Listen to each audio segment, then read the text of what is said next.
काही कुटुंब ही केवळ कुटुंब नसतात, तर ते असतं एक हस्त खेळतं जग, सारं वैविध्य सामावून घेणार, स्वतःचा आनंद इतरांना अनुभवू देणार. असंच एक कुटुंब जयंत माधव देशपांडे यांचं. त्यांच्या पत्नी नव्हे तर खऱ्या अर्थाने अर्धांगिनी, त्यांची सावलीसारखी सोबत करणाऱ्या सुलोचना देशपांडे यांचं. या दोघांना त्यांची मुलं आई पप्पा म्हणायचेच, पण मुलांच्या मित्रपरिवारातही ते आई पप्पा होते.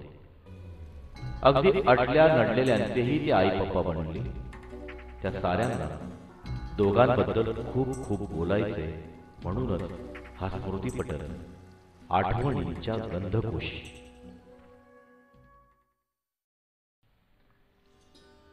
जयंत माधव देशपांडे माणूस म्हणायला तसा साधाच, कुठला बडेजाव नाही की काही नाही, शांत स्वभावाचा, अगदी आजारातही शांतच. पिरपिर नाही की तक्रार नाही, आवाज मृदू. जितक्या शांतपणे जीवन जगले तितक्याच शांतपणे त्यांनी आप्तस्वकीयांचा निरोप घेतला, कुणालाही कुठल्याही तक्रारीची संधी न देता. अशा माणसांच्या अंतरंगात जाणं खूप कठीण असतं.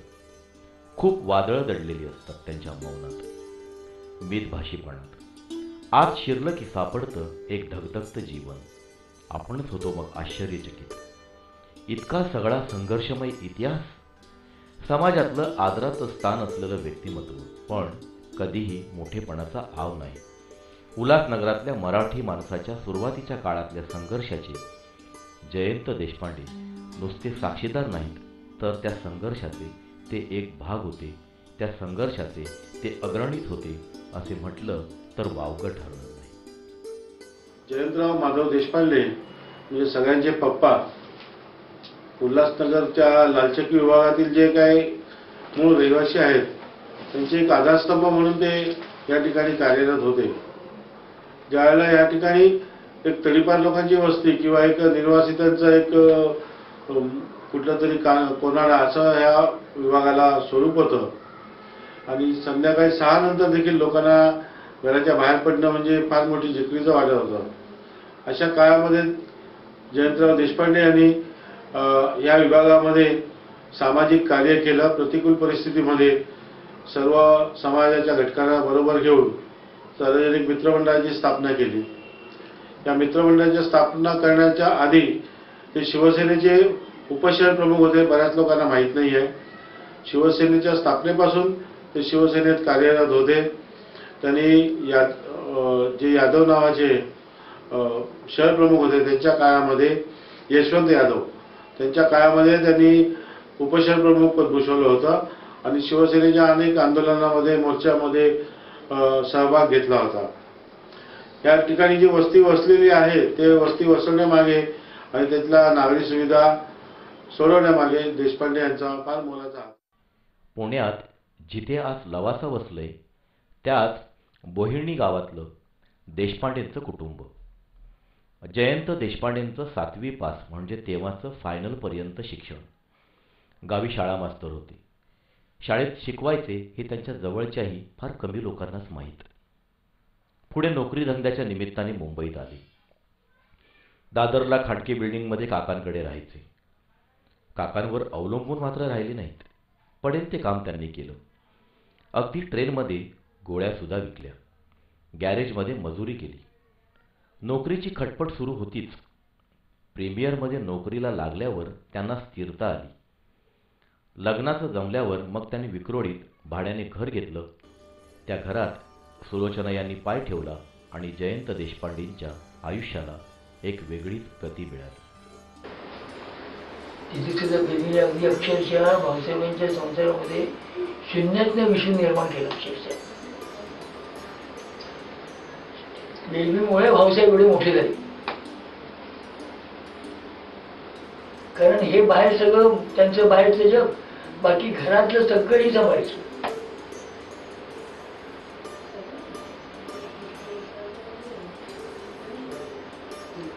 म्हणजे लहान बहीण होती पण ती मोठ्या बहिणीसारखी होती.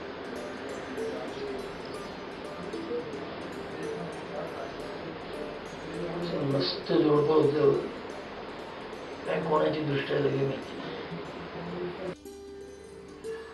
आणि मोठे मेहुणे असल्यामुळे त्यांच्यावर आमच्या सगळ्या घराची जबाबदारी पण त्यांच्यावरच होती. आणि त्यांचा म्हणजे आमची बहीण ज्या बेबीताई म्हणतो त्यांचं लग्न झालं 1964-63 मध्ये. आणि 64 मध्ये आम्हाला एक भाचा झाला, विलास म्हणून भाचा झाला. आणि 64 मध्ये एक अशी घटना घडली की त्याच्यावर आम्ही सगळे हादरून गेलो. आमचे मेहुणे प्रीमियरमध्ये सर्व्हिसला होते आणि आम्ही त्यावेळेस कुर्ल्याला राहायचो. तर कुर्ल्यावरून ते कुर्ल्याला ते आमच्याकडे काही दिवस राहायला आले होते. तर तिथून ते प्रीमियरला कामावर जायचे. तर एक दिवस असं आलं की कधी ऑक्टोबर-नोव्हेंबर महिना होता आणि 1964 सालची गोष्ट ही. तर गाडीतून रेल्वेतून जात असताना त्यांना विद्यानगर आणि कुर्ल्याच्या मध्ये त्यांचा मोठा असं गर्दीमध्ये धक्का लागून खाली कोसळले आणि नुसता अहंकार मारला होता. त्यावेळेस त्यांच्यावर 4-5 माणसं पडली होती. तर तीही गोष्ट आम्हाला जेव्हा कळली ती आमचे नुसते तारांब उडाले. नुसते सगळे आमच्या विभागातले सगळे धावून अगदी स्टेशन पण म्हणजे चालत पूर्ण कुर्ला ते विद्या सगळे ट्रॅकमधून चालत त्यांच्याकडे गेलो. आणि तेव्हा बघतो तर आम्ही सगळं उचलून हॉस्पिटलवर गेलो. म्हणजे इतका मोठा प्रसंग आमच्याकडे आला, पण देवाच्या कृपेने. आणि विशेषतः म्हणजे आमच्याकडे त्यावेळेस गणपती उत्सव त्यांनी सुरू केला होता कुर्ल्याला.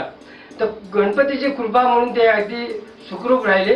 पाय थोडा फ्रॅक्चर वगैरे झाला, तर त्या पायात नळ्या वगैरे टाकल्यात, पण व्यवस्थित 7-8 महिने त्यांना त्रास झाला, पण व्यवस्थित उभे राहून सगळं कामावर ऑफिसला वगैरे जाऊन सगळे.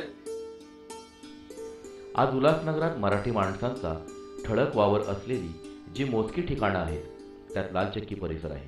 त्याचा पाया जयंत देशपांडेंनी घातला. तिथे घर उभारणं, संसार थाटणं आणि तिथेच टिकून राहणं नुसतं कठीण नव्हतं तर जोखमीचंही होतं. पण देशपांडेंनी हिंमत केली आणि लालचक्की भागात मराठी माणसाचं पहिलं घर उभं राहिलं. जयंत देशपांडे हे कुर्ल्याहून उल्हासनगरला राहायला आले. त्यावेळेचा एक काळ होता असा की ते मराठी वस्ती फार कमी होती. त्याच्यामध्ये ते वास्तव केलं आणि त्या आजूबाजूच्या सर्व मराठी लोकांना एकत्र करून एक चांगली इथे संघटना स्थापन केली. आता समाजकार्य करायचं म्हणून त्यांनी एक उद्देश केला की आपण काय करायचं समाजकार्य म्हणून एक मंडळाची एक स्थापना केली. त्या सार्वजनिक मित्र मंडळाच्या नावाने गाजत आहे. त्यांच्या मागचा सार्वजनिक सांगायचं म्हणजे आमचं बालपण इथेच गेलं. त्यांच्या सहवासात लहानाची मोठ्या आम्ही इथेच झालो. इथे काय त्यांनी जी शिकवण दिली त्या याच्यावरती राजकीय शिकवण होती, सामाजिक पण शिकवण होती आम्हाला. त्यांच्या ह्याच्याने आम्ही काय पुढे चाललो आणि आज आम्ही या स्टेजवर आलेलो आहे. अण्णा राधे सांगतात, उल्हासनगरात घराच्या आजूबाजूच्या जागा देशपांडेंनी विकत घेतल्या आणि तिथे घरांची बांधकामं झाली. पण प्राधान्य मराठी माणसालाच होतं. पुढे हा पसारा वाढत गेला आणि त्याने जातीपातीच्या भिंती ओलांडल्या. काकुराय गांधींसारखे जीवाभावाचे मित्र मिळाले. हम लोग बाई चांस मिले थे और तब तक मैं वो मन की बात बता दूं तो वो शिवसैनिक था, इसलिए मैं उससे लंबा रहता था. लेकिन मुझे जब मैं थोड़ा उसका नजदीक गया तो मुझे मालूम पड़ा नहीं ये शिवसैनिक अलग है. फिर तो ऐसे ऐसे प्रसंग आते गए कि हर प्रसंग में महाराष्ट्र में प्रसंग, उसके घरेलू प्रसंग, हमारे मंडल के प्रसंग ऐसे जो आते थे तो वो पहले मुझे याद करते थे और प्रेम से बुलाते. वैसे तो सिर्फ आपको नहीं, सारा उल्लासनगर को आश्चर्य होता है कि ये महाराष्ट्रियन पक्का शिवसैनिक और ये गुजराती, इस दोनों का इतना गाढ़ दोस्ती कैसा है. दोस्ती कैसे होता है? एक दूसरे के विचार, एक दूसरे के मन एक दूसरे के विश्वास मिल जाता है तो दोस्ती होती है। जयंत देशपांडेंना शेवटपर्यंत अरे तुरे असे एकाकी हाक मारणारे काकुराय, बाळकृष्ण ठाकूर, ॲलेक्स डिसिल्वा असे अगदी मोजके मित्र. त्यात काकुराय म्हणजे पाठीवरचा भाऊच. त्यांनीच घराचं नाव विवंक असं सुचवलं. विलास, वंदना आणि कविता ह्या 3 मुलांच्या नावातली आद्याक्षरं त्यांनी वापरली होती. पुढच्या काळात हीच विवंक नावाची वास्तू लालचक्की भागातल्या सामाजिक सांस्कृतिक चळवळीचं केंद्र बनली. मी तर नाही काहीच म्हणत प्रत्येक गोष्टीला काय झालं की हे शरद या हे शरद काय असं आमचं नव्हतं म्हणजे बाबा काय ते सांगितलं नाही केलं असं काय नाही. परंतु मला येऊन ना हे जेव्हा शाळेत थोडं सोडून असं सांगायचं आम्हाला म्हणजे असं वाटत होतं की बाबा आम्हाला हे असं करतो आणि असं नाही काय नाही. परंतु एकदम वडील स्वभाव इतका चांगला होता की खरोखरच सुंदर होता. जयंत देशपांडे उल्हासनगरात राहायला आले तो साधारणतः 66-67चा काळ, महाराष्ट्रातल्या शिवसेना स्थापनेचा, मराठी माणसाच्या न्याय हक्कांसाठी सुरू झालेल्या लढाईचा काळ. उल्हासनगरातल्या मराठी माणसाची हालत तर महाराष्ट्रात असून कोपऱ्यासारखी होती. शिवसेना प्रमुखांच्या हाकेला उल्हासनगरनेही प्रतिसाद दिला. थेट बाळासाहेबांसोबत मांडीला मांडी लावून बसण्याचं भाग्य तेव्हाच्या शिवसेना पदाधिकाऱ्यांना मिळालं होतं. त्यात जयंत देशपांडे 20-25 वर्षापासून तर या कुटुंबाशी माझे संबंध आहेत. काकी आणि काकांच्या बाबतीत सांगायचं झालं म्हणजे हे मुंबईसारख्या शहरामध्ये राहत होते आणि आम्ही खेडेगावातनं ज्यावेळेला मुंबईला विलासदादाला किंवा काकांना भेटायला काही कामानिमित्त पहिला प्रसंग माझा आला त्यावेळेला आम्हाला पंचायतमध्ये शिवसेनेची शाखा काढायची होती. त्यावेळेस आम्ही बाळासाहेब आणि आम्ही 4-5 मित्र उल्हासनगरमध्ये गेलो आणि तिथं हा विषय काढला काकी आणि काकांच्या समोर. त्यावेळेला काकींनी आम्हाला ठामपणे सांगितलं, तुम्ही तिथे शिवसेनेची शाखा काढा, तुम्हाला पाहिजे तेवढी मदत आम्ही आमच्या मार्फत करू, तुम्ही चांगल्याप्रमाणे शिवसेनेचं काम करा. की शिवसेनेला जे आम्ही त्यांच्यापुढं हे मत मानलं की मुंबईसारख्या ठिकाणी शिवसेनेचे कार्यकर्ते दंगल करतात, त्यांचं करून आम्हाला करता येणार नाही. पण म्हणले तुम्ही तुमच्या विचाराने शिवसेना तिथं स्थापन करा, तुम्हाला पाहिजे ते सहकार्य आम्ही करू, असं काकींचं आणि काकांचं मत त्यावेळेस आम्हाला सांगितलं त्यांनी. दुसरी गोष्ट, ज्यावेळेला आम्ही ग्रामीण भागातनं तिथं जात होतो त्यावेळेस असं त्या आम्हाला समजत नव्हत्या की हे खेडेगाव. शिवसेना स्थापनेनंतरचे ते दिवस होते. मराठी अमराठी मुद्द्यावरून चर्चा तापत असे. तेव्हा काकुरायना आधार होता जयंत देशपांडेंचा. वादावादी झाली की तेच पाठीशी घालत. काकुराय आणि देशपांडे एकमेकाची सावली होते आणि अंगरक्षकही. 70च्या सुमारास गांधींची आणि देशपांडेंची भेट झाली. ते दोघे एकत्र दिसले नाहीत की बघणाऱ्याला कसेसे व्हायचे. कभी कभी ऐसा होता था कि देशपांडे ड्यूटी पर जा रहे हैं, हाथ में बैग है, वही ने लंच बॉक्स साथ में दिया है, ट्रेन पकड़ने का है, और कुछ ऐसे काम हो गए, किसी के मौत हो गई, कोई बीमार हो गया, कुछ भी हो गया, तो अभी वो ड्यूटी पर जाएंगे, ड्यूटी पर भी जाना जरूरी है, क्योंकि नई ड्यूटी पर जाएंगे तो कितना दिन नहीं जाएंगे. तो मुझे बूम मारते थे, बोलते थे कि वो जरा ये काम करो, और मैं बहुत प्रेम से अच्छी तरह से, और लोग भी ऐसा समझ देते थे कि ये देशपांडे का ही रिप्रेजेंटेटिव है, देशपांडे का ही भाई जैसा है. मतलब मैं घर पहुंच गया तो समझ जाते थे कि चलो देशपांडे आ गए. एकही अंत्ययात्रा निमित्त केली नाही. माझ्या वडिलांच्या पण अंत्ययात्राला शेवटपर्यंत नाही. मला आठवतं आई तर म्हणजे देवीच होती. आईकडं बघूनच म्हणजे असं वाटायचं की खरोखर खूप त्यांचं पण मोलाचं मार्गदर्शन आम्हाला लागलं नेहमीच. त्याच्या मित्राच्या मनात असं येणार नाही की विला मावशी बोलू, काकी बोलू, ताई बोलू, काय ती मनातून सरळ असं शब्द निघेल मम्मी, आई, मग लगेच पप्पा. हे म्हणजे परकपण असं कधीच वाटणार नाही माणसाला की हे मी माझ्या घरी आलोय, मी विलास माझा भाऊ, हे माझी मम्मी, हे माझी. जयंत देशपांडे, आज मैं 40 साल पहले उनका जब भी नाम सुना था, हम लोग नए आए थे अभी मैं भी छोटा था, वो कम से कम 4-5 साल का था. तो मेरे पिताजी ने जयंत देशपांडे का नाम सुना था. हम लोग उस टाइम में अरे कौन जयंत देशपांडे है, हम लोग को भी देखने, हमारा ही कास्ट के थे। हम लोग ऐसे ही सोचे बोले चलो उनको मिलने गए।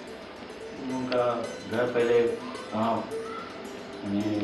मराठा सेक्शन वहाँ पर रहते थे, हम लोग गए उनके पास।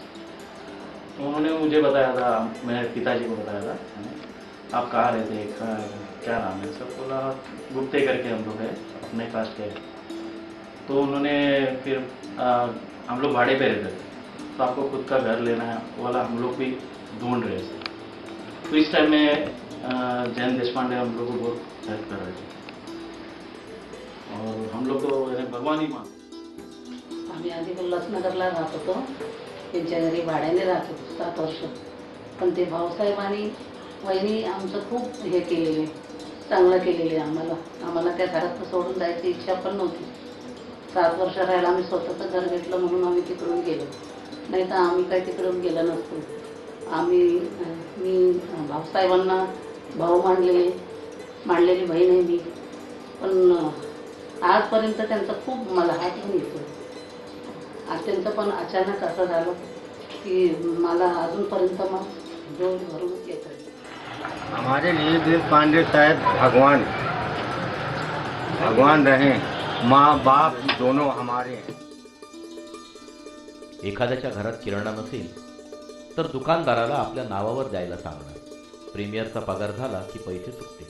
कोणी आजारी पडलं, पैशांची गरज लागली की देशपांडे पुढे. या सामाजिक भावनेतूनच सार्वजनिक मित्रमंडळाची स्थापना झाली. आधी गणेशोत्सव सुरू झाला आणि मग पाठोपाठ नवरात्रोत्सव. मंडळाच्या जागेवर पूर्वी शंकराचं छोटं मंदिर होतं. आजूबाजूला मोकळी जागाही होती. एवढी गाढा मैत्री, बारसे असो की मैत असो, लोक ओळखी पाळखीचे असोत वा नसोत, जयंत देशपांडे मैताला हजर राहायचेच. कामावर जायचे असेल तर आठवणीने काकूरायना लक्ष द्यायला सांगून जायचे. लागलाच तर खर्च करायलाही तयार. सुरुवातीच्या काळात टेबलावर विराजमान होणारा सार्वजनिक मित्रमंडळाचा श्री गणपती कालांतराने ओट्यावर आला. हळूहळू त्या ओट्याला छप्पर मिळालं आणि मंडळाची कच्ची पक्की वास्तू उभी राहिली. सार्वजनिक मित्रमंडळाचा सबकुच कारभार जयंत देशपांडेच होते. आले गेलेल्यांची विचारपूस करण्याचं काम देशपांडेंचं. देशपांडेंनी मंडळाला कधीही पैसा कमी पडू दिला नाही. सार्वजनिक मित्रमंडळाच्या वतीने कार्यक्रम करण्यात जयंत देशपांडेंचा नेहमीच पुढाकार. त्यातही शैक्षणिक कार्यक्रम, क्रीडाविषयक कार्यक्रम असला की त्यांच्यात एक वेगळाच उत्साह संचारत असे. विठ्ठलवाडी पोलीस ठाण्यात त्यावेळी वासुदेव धोटे नावाचे पोलीस अधिकारी होते. त्यांचे आणि जयंत देशपांडेंचे घनिष्ठ संबंध होते. पण एक दिवस धोटे साहेबांनीच कोंडी फोडली. गोरगरीब मुलांच्या पूर्व प्राथमिक शिक्षणाचा प्रश्न होता. धोटेंनी बालवाडीची कल्पना सांगितली. पाणी पुरवठा कार्यालयाशेजारील जागेत ती बालवाडी आजही सुरू आहे. वासुदेव धोटे काँग्रेस पक्षाला झुकते माप देत. कदाचित सत्ताधारी असल्यामुळेही असे. पण त्यांचे तत्कालीन उल्हासनगरचे नगराध्यक्ष काछामल आचरणसोबत चांगले संबंध होते. धोटे यांच्या आग्रहावरूनच जयंत देशपांडे काही काळ काँग्रेसमध्ये गेले होते. त्यांनी खुलेपणाने कधीच काँग्रेसचं काम केलं नाही. एकदा शंकरराव चव्हाण उल्हासनगरात आले होते तेव्हा त्यांना भेटून स्पष्टपणे मराठी माणसाला काँग्रेस पक्षात चांगलं स्थान नसल्याचं सांगितलं होतं. हेच कारण नसावं की जेव्हा त्यांचा राजकीय वारसा मुलाने म्हणजेच विलास देशपांडे यांनी चालवण्याचा निर्णय घेतला तेव्हा त्यांनी शिवसेनेतच काम करण्याचा सल्ला दिला. विलास देशपांडेंकडे लालचक्की शाखाप्रमुख पदाची जबाबदारी जेव्हा आली तेव्हा ते म्हणाले होते, वर्तुळ पूर्ण झालं. मात्र राजकारणाची पद्धत बदलली होती. नात्यांची परिभाषा बदलली होती. शिवसैनिक म्हटलं की तिथे सर्व अहंभाव येऊन संपायचे. आता पूर्वीसारखं स्वयंस्फूर्तीचं राजकारण नव्हतं. अनेकदा ते अस्वस्थ होत, चिंतित होत. अशा वेळी त्यांना आधार होता सुलोचना देशपांडे. चैतन्याचा निर्मळ झरात. जावयाबद्दल काय बोलू. माझे दोन्ही जावई एक हिरा एक माणिक आहे. एक चंद्र एक सूर्य. खरोखर म्हणजे मला 2 जावई माझ्या 2 मुलांसारखे. माझ्या विलासला 2 मोठे भाऊ मिळाले. त्यामुळे मी अगदी खरोखर सगळ्यांची प्रतिनिधी आहे. मला बोलवत नाही.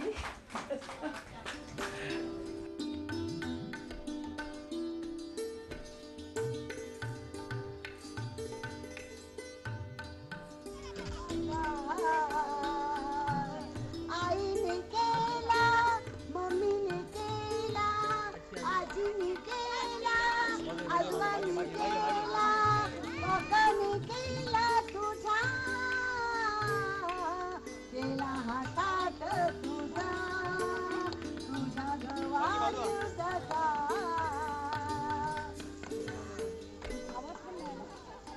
Please move back, mama. Gentlemen, एक जण आगे जाओ. ग्रैंड गिरी तो पकड़ लेना पड़ेगा. युवरांचा बाबा. Just keep guided, yes. आरामशीर, yes. Slowly. On your marks, get set, go.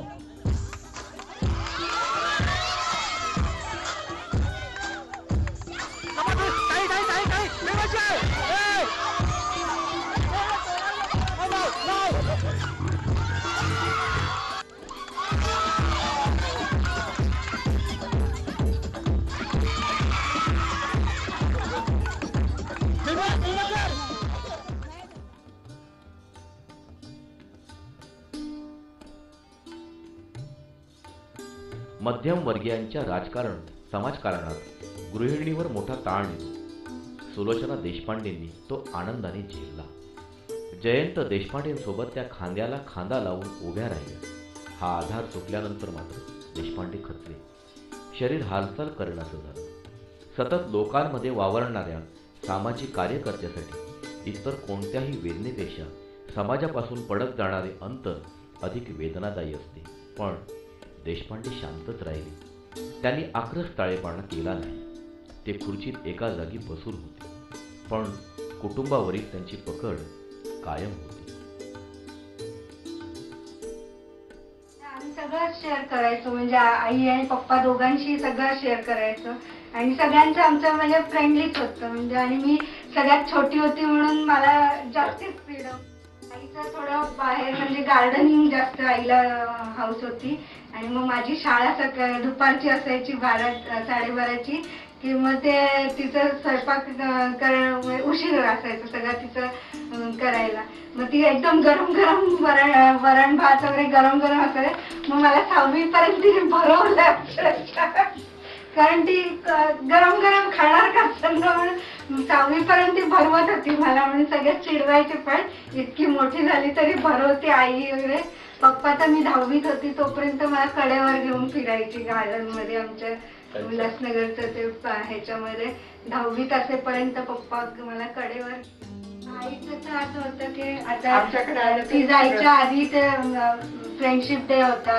आधीच्या संडेला फ्रेंडशिप डे झाला होता.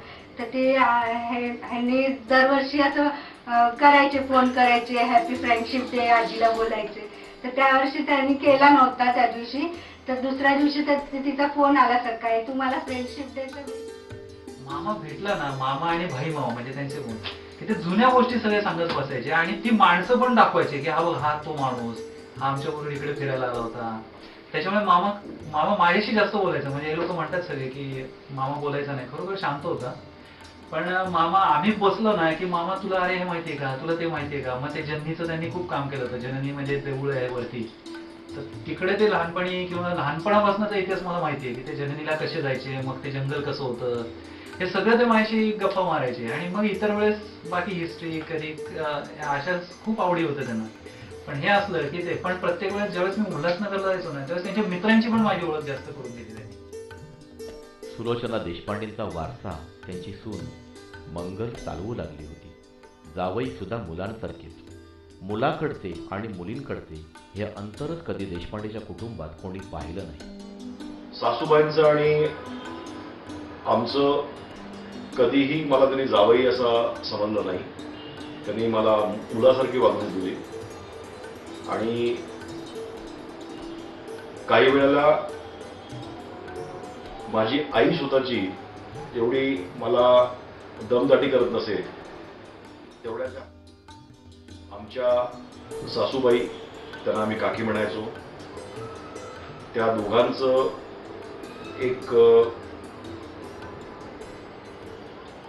वेगळं आणि आगळं नातं होतं. कधीही मी त्या दोघांना भांडताना बघितलं नाही किंवा कधीही मी त्यांच्यामध्ये असं मतभेद बघितले नाही. ज्या वेळेला कोणी पाहुणा आला किंवा कोणी त्यांच्या घरात कोणी आला तरी जो आदर व्हायचा किंवा जो पाहुणचार व्हायचा तो हल्ली आपल्याला बघायला सगळे पोपटच म्हणायचे. तर मग हे जयंत आहे नाव आम्हाला सुद्धा माहिती नव्हतं, नंतर माहिती झालं. तर मग आम्ही त्याला पोपट बोलायचं. मग आई आमची घरामध्ये असली की सांगायची, हां पोपट आलाय बरं का, आता सगळं हे करा. म्हणजे त्याला त्याची इतकी काळजी घ्यायची आई, कारण माझ्या भावाला पण आई नव्हती ना, त्यामुळे इतकं आई काळजी घ्यायची की ते रात्री किती वाजता आला, काय झाला, जेवलाय का नाही जेवलाय, काय झालंय, कुठे काय खाल्लं, म्हणजे तिथपासून बसचा प्रवास करीत आल्यापासून आई सगळी चौकशी आल्यावर करायची. मी काकी झाल्या म्हणजे मुंबईचे लोक आले की आम्हाला खूप भरपूर आनंद व्हायचा. ज्यावेळेस मी पत्रकारित राहिलो होतो त्यावेळेस काकी आले त्यावेळेला काय झालं की मुंबईचे लोक आले म्हणून मी हंडा डोक्यावरती घेतला आणि पाणी आणायला गेलो. पण त्यावेळेस माझं तेवढं वय नव्हतं हंडा उचलायचं. परंतु ते नळ आली त्यावेळेस पोटामध्ये नाही. नळ आल्यानंतर त्या काकी रात्रभर माझ्याबरोबर बसून राहिल्या होत्या की अशी माया आई. घरी गेले की त्यांचं ते एक प्रकारचं आदर स्वागत करणं किंवा वेगळंच होतं, वेगळंच म्हणजे कधी पण पाहिलं तर पहिला असं कधी मी असं दुःखी ते सगळे कसं आहे, काय आहे, तुझं तब्येत पाणी वगैरे सगळं विचारायचं. येत जा अशीच, आम्हाला तर काही होत नाही पण तू तरी येत जा. असं सगळ्या आठवणी आहेत. एक बेबीमुळे मला ती माणसं होती घरामध्ये दहा हे प्रत्येकाची, पण ते कधी कोणाला काही बोलायचं नाही. कधी कोण काय आनंद असायचा कोणी आले गेले घरात. माझी बहीण त्यांच्या माझ्याकडे पिक्चर माझ्याकडे बघण्याचा लहानपणापासून जो दृष्टिकोन होता उद्याचं अंतर माझाच नव्हतं. असं ह्या दृष्टिकोनात माझी सतत त्यांनी बोलत होती. आणि लहानपणी माझ्यावरती जेवढी एखाद्या मोठ्या बहिणीसारखी दहशत, वेळेवरतीला ओरडणं, भांडणं, तेवढं प्रेम करणं, सगळ्या गोष्टी तिने मला केल्या. जेव्हा जेव्हा वेळ आली तेव्हा माझ्यावरती ओरडली, पण त्याच्यात 50-100 पट तिने माझ्यावर प्रेम केलं.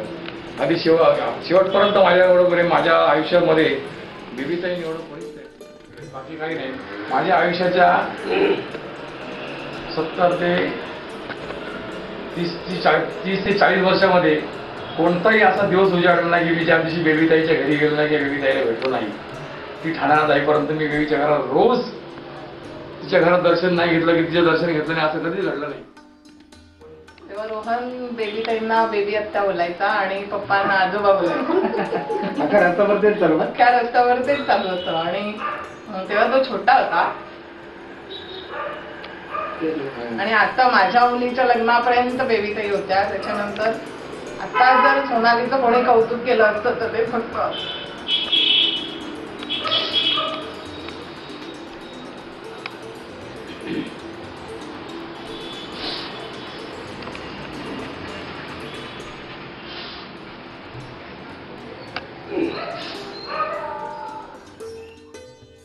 जेव्हा मुलं लहान होती प्रतीक, कृतिका, तेव्हा त्यावेळेस मला त्यांना तिकडे घेऊन जाऊन वहिनी शाळेत जायची, तेव्हा भाई ऑफिसला जायचं, तर आम्ही उल्हासला राहायला जायचो सकाळी संध्याकाळी असं. आणि तेव्हा मी माझं कॉलेज करून मग तिकडे यायचो. मग आम्ही बरोबर एकत्र संध्याकाळी त्यांच्या घरी जायचो, वहिनीची वाट बघायचो तेव्हा. आणि त्यावेळेस म्हणजे जे एक नॉर्मल वहिनी आमच्यासाठी घरी करायची ते सगळं म्हणजे नाश्तापासनं, चहापासनं संध्याकाळपर्यंत जो पण वहिनी येत ना ते पण एका आईसारखं त्यांनी त्यावेळेस आम्हाला, मला वाटतं तशी आम्हाला त्यांनी एक with love she is given that kind of kindness she has shown to us. तसं काकींच्या बाबतीत म्हणायचं म्हटलं तर काकी आमच्या घरातल्या जरी 2 नंबरच्या होत्या तरी सुद्धा त्या कामाला त्या 1 नंबर. त्या खूप अतिशय प्रेमळ होत्या. आणि आम्ही म्हणजे आता खेडेगावातूनच तिकडे देव बसल्या की सवशणीचा कार्यक्रम असायचा 7व्या माळीला किंवा 8व्या माळीला. तर आम्ही गेलो, आम्हाला ते सांगायच्या की बाबा तुम्ही इथं आलात तर पाहुणे म्हणून नाहीये, तुम्ही आलात की तुमच्या हाताने पहिले सगळं करायचं, म्हणजे तुम्ही या सुनाच आहेत, मी जरी साईडला उभी राहिले तरी तुम्ही सगळं हे उठकायचं इथलं. म्हणजे आम्हाला असं त्यांनी कधी हेच नाही केलं किंवा तुम्ही खेळ.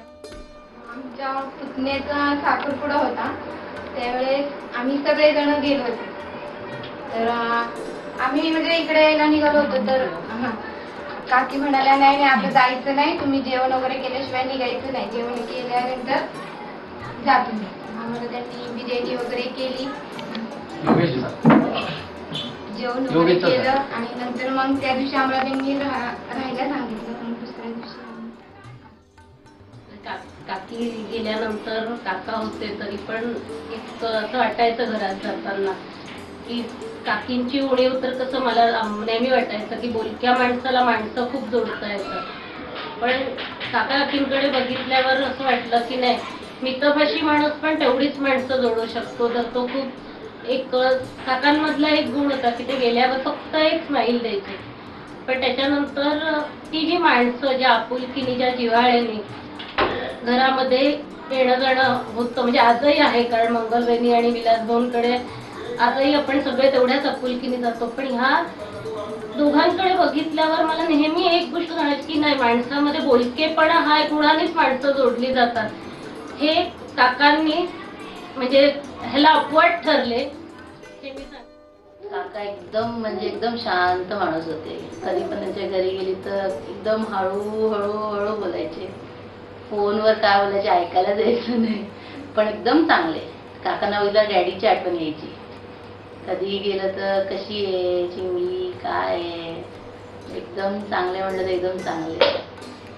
काकी आणि काकांचं एकदम सगळं व्यवस्थित होतं. काकीला जाऊन पण 3 वर्ष झाली. काकी सारखी माझ्या स्वप्नात येते. नातवांबद्दलच नणंद अशी वाटायचीच नाही ती, म्हणजे अशी मैत्रीण असती. आमच्या शाळेमध्ये अगदी ते फेमसच होत्या. राजेबाईंची बेबी ते म्हणजे अगदी नणंद म्हणजे वाटतच नाही. त्यामुळे सगळ्यांची ती मैत्रीणच झाली होती. आमच्या शाळेचा गणपती उत्सव होता तेव्हा आमच्या सरांनी सांगितलं होतं का तुम्ही राजेबाई तुम्ही तुमच्या नंदीला घेऊन या, त्या खूप नाचतात दिसतात मजा करतात. म्हटलं हो मी आणि मी त्यांना सांगितलं जाऊन हो मी येईन ना. म्हणे विलासला सांगू नको मी येते ती. तर म्हटलं बरं विलासला नाही माहिती. तर म्हणे विलासला सांगू नको. तर म्हटलं बरं मी नाही सांगणार. आणि त्या तयार होऊन आल्या आमच्या शाळेमध्ये आणि ते गुलाल वगैरे सगळं लावले ना त्यांना आणि त्या नाचल्या वगैरे खूप मजा केली. इतके लक्षात राहिले सगळ्यांना. ते नेहमी म्हणायचे सर अहो तुमच्या देशपांडे बाई वंदनाच्या आईनं, वंदना माझ्या शाळेत होती ना, वंदनाच्या आईनं खूपच हौशी आहेत हो. म्हटलं खूपच हौशी म्हणजे खूपच हौशी आहेत त्या. आणि सगळ्या मला आठवतंय मी जेव्हा जायचो तेव्हा ती दाल पकवान वगैरे बनवायची. मला करायला आधीची आठवण म्हणून. पण तरी म्हणजे मी आतापर्यंत मम्मी वगैरे कडून खाल्ली आहे दाल पकवान, पण तिच्या हाताची चव ती वेगळी. आणि मग मजा करायची ना. हा बा आणि मला आठवतंय लहानपणी मला चानूला प्रतीकला वगैरे वंजी घ्यायला बोलवायचे रात्री झोपताना वगैरे. बा खूप शांत होते म्हणजे ते एकदम. अरे ते शांत आत्ता झाले होते म्हणजे का ते पूर्वी कसं होतं माहिती तुम्हाला एकदम गायशी. तर तिथे उल्हासनगरला ना जयंत देशपांडेंचं नाव घेतलं की लोक घाबरून जायचे. आणि म्हणजे एकदमच ते जसं एज झालं तसं ते चेंज होत गेले. एकदम शिवसेना वगैरे तिकडे सगळं स्टार्ट करून एकदम डॅशिंग होते. आपल्या मागच्या लोकांनी कोणी हाक मारलं जयंत देशपांडे बोलायला की ते नुसते थरथरायला लागायचे. आणि आमचं ना उल्हासनगरला उतरलं की ॲड्रेस काय सांगायचे माहिती का, फक्त रिक्षा पकडा आणि सांगा देशपांडेंच्या घरी जायचं. म्हणजे एवढे ते फेमस होते ना ते. विलास गंमत अशी आहे की तुझ्या घरात जेव्हा जेव्हा येतो त्यावेळी तुझे आई बाबा इथे नाही आहेत असं वाटतच नाही. तीच गंमत. मी विचार केला की असं का होतं, तर तुझ्या आई वडिलांचं जे काही 2-4 वर्ष माझा सहवास म्हणजे मला जो सहवास लाभला इथं आल्यानंतर, तर त्यांचं जे वागणं होतं, तुझे मित्र यायचे त्यांच्याशी जे आपलेपणाने त्यांचं जे आदरातिथ्य व्हायचं, त्यांच्या डोळ्यात ते दिसायचं, ते आज अनुभवायला मिळतं. म्हणजे तू काय, तुझी बायको, तुझी मुलं, इव्हन तुझ्या बहिणी, तुझे मेवणे, ते कुठेही जर भेटलं तरी ते तुझ्या आई वडिलांचं ते काहीतरी वारसा त्यांच्यात आलेला आहे हे नक्की मला हा तो त्याचं प्रायमरी शिक्षण जे आहे ते दापोड्याला आबाकाकांच्या घरी, तिथून ते वेल्याला जायचं आणि जाता येताना मग ती दंगामस्ती असायची. याचं शेतात जा, आंबे काढा, तिकडे जा, तिकडे म्हणजे पोहायला जा, म्हणजे अभ्यासाव्यतिरिक्त अनेक गोष्टी तो करत होता, पण नापास झाला नाही. हे वैशिष्ट्य होतं जयंत, की नापास नाही झाला कधी. आणि दुसरी गोष्ट, तो सगळ्यांच्या मध्ये प्रिय होता. हे अशी व्यक्तिमत्व होतं की जो कोणाला आवडलं नाही असं कधीच झालं नाही. त्याने आयुष्यामध्ये 1000 चुका केल्या आहेत, परंतु जयंत नाही तर मैफिल नाही, हे मात्र निश्चित होतं. पोपट हवा. बरं, मैफिलमध्ये तो बोलेल का? शून्य बोलला. तो हसणार, आणि जे काय बोलायचं ते आपणच बोलायचं त्याच्या मनातून सुद्धा. आणि ती भूमिका मला पार पाडायला लागायची. हसणं पण एकदम त्यांचं हसणं मिश्किल असायचं. आणि सगळ्यात म्हणजे मुली त्याच्यावरती जास्त फिरावायच्या. आणि असं त्यात काय होतं नाही, तो ते त्या वयाचा आहे ना, ते त्याचं एजच असं होतं. तर मी त्याला प्रश्न नेहमी विचारायचो, छान आम्ही इतकं रुबाब करतो, सगळ्या कडाकट कपडे बिपडे घालतो, भाग मी सगळे, आणि टकाटक जातो तरी आमच्याकडे मुली बघत नाही, आणि तुला कशा काय त्या वया होतात? बरं, तू एक तर बोलत नाही, मग कुणाला शिवी मारली हे मला माहित नाही. बरं, साध्या कपड्यात साधा मनुष्य तो काय करतो? मला ही डोळ्यातली जादू आहे. त्याचं वाक्य एवढंच एकदा कधीतरी बोलला, ही डोळ्यातली जादू आहे. समाज सुधारणेच्या जातीपातीच्या विरोधातील गप्पा खूप जण मारतात, पण देशपांडे कुटुंब ही सुधारणा प्रत्यक्षात जगलं.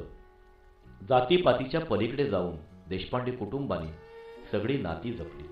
माणसे हीच तर या कुटुंबाची मोठी कमाई आहे. तर त्यांनी पण मला बहिणीसारखंच प्रेम दिलं, भावाने सुद्धा. आणि वहिनीने वहिनीने पण सांभाळलं, आणि ताईने सुद्धा मला लेकीप्रमाणे सांभाळलं. पण ठाण्याला गेले सुद्धा मला विसरले नाही ते. त्यांच्यामुळे मला हे घरदार झालं. आईचं स्वप्न भावाने पूर्ण केलं.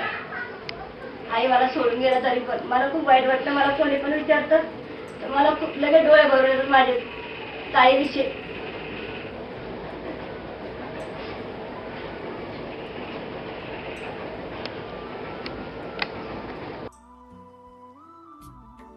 त्यात जितका वाटा जयंत देशपांडेंचा, तितकाच सुलोचना देशपांडेंचाही. तर संपूर्ण लालचक्की परिसर या उभयतांनी आपल्या सुसंवादाच्या जोरावर व्यापून टाकला होता. आज देशपांडे कुटुंब आपल्या जुन्या जागेत नाही, पण त्यांच्या जागेशी, घराशी तिथल्या लोकांचा इतका स्नेहभाव आहे की अजूनही अनेकांना वाटत राहतं की ते सर्व इथेच आहेत. माणूस किती वर्षे जगला यापेक्षा तो कसा जगला याला महत्त्व असतं. जयंत देशपांडे समाजासाठी जगले, म्हणूनच त्यांच्या मृत्यूनंतरही ते आपल्या आसपास असल्याचाच आपल्याला सतत भास होतो.